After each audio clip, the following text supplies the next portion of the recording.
మనం అందరం గుడికి వెళ్తాం, భగవంతుడి ముందు కూర్చొని చేతులు జోడిస్తాం, కావలసింది కోరుకుంటాం.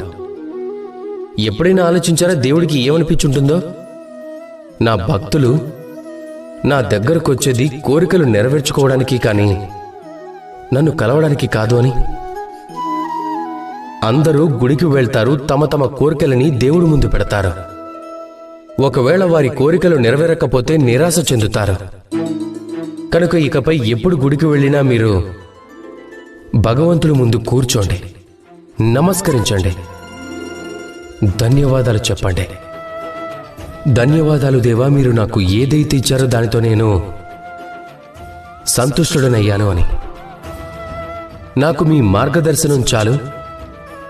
నేను చేస్తున్న కర్మల ద్వారా నాకు లభించే కర్మఫలంలోనే నేను కోరుకున్నవన్నీ లభించేలా చేయండి అని కోరుకుంటే.